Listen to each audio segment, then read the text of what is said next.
World building in video games is sort of an interesting thing because it's a hybrid of art and design. It's really kind of dual classing those two things. Our main job really is to incorporate narrative with the art and blend the two so that it's seamless. I think it requires a very steady hand. It requires a lot of patience and a lot of communication because we work with so many different people and so many people have their work culminating in what we do. We're responsible for taking all the assets that the environment guys make and the lore that the narrative guys produce and use that to craft the world that the player is going to experience. We've got a really small, cohesive team. It's a very lean team.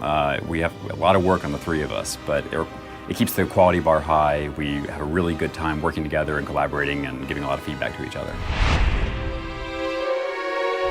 So world building is really the fulcrum of a lot of things in the game. It's where a lot of the pieces of the gameplay meet together for the experience of the player. It's kind of like producing a piece of theater or a movie or a television show or something like that. You've got all these pieces and actors and lighting and everything you have to consider to present a story that you're trying to tell.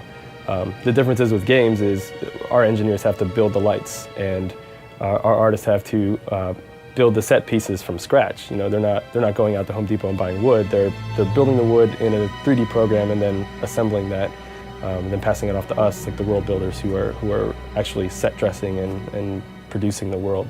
The world of Reckoning came about from very early brainstorming between concept and the design department and the environment artists and the world builders. So we start the process usually with concept art.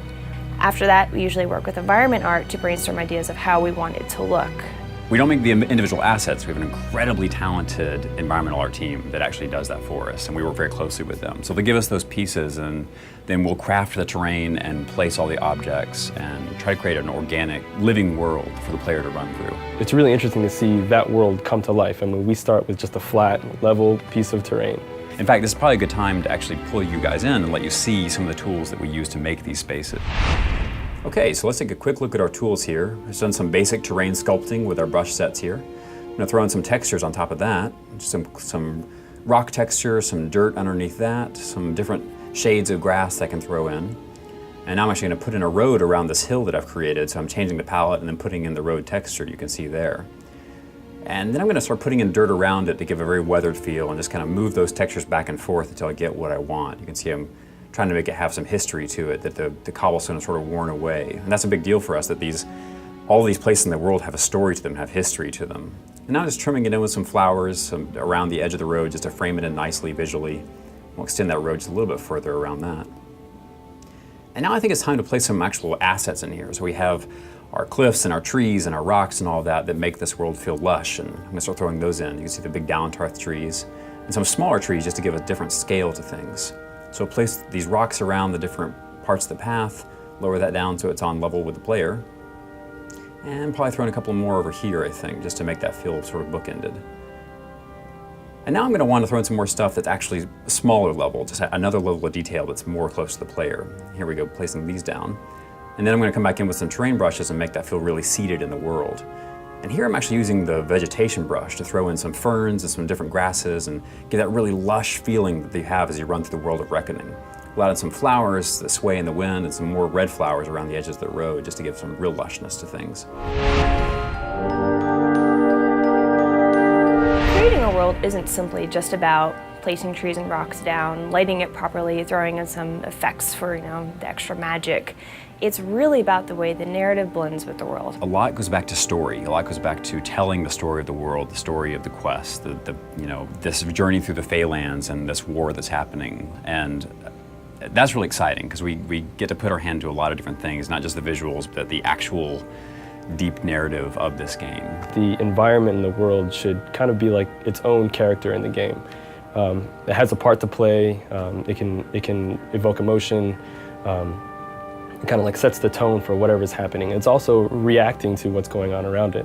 My favorite moments are the ones where I get to work closely with narrative and we come up with a little story that may or may not be ever discovered by a player, but I know it's there. You can run around and find these nooks and crannies where little bits of storytelling are happening, where there's this one NPC who you might find a little crevice of the world who tells you this great story or asks you to help him with this incredible thing. Everything has a tremendous level of detail applied to it. From the assets that were made to the way they were placed, nothing was generated. We have taken the time to rotate everything just the right way, place it, and really create the experience for the players. We have to be very invested not just in the individual stories of what happens in a certain forest and the characters that live in our time, but also the much, much grander epic scale that the Kingdoms of Amalur history takes over. We're making spaces and locations in the game that are going to be used not just in Reckoning, but further on in the MMO when it comes out, so that's really exciting. And that requires a lot of interfacing with the MMO team, and that's really fun because we start making something and playing with it, and then we talk to them and they're like, yeah, that'd be great, let's try using that.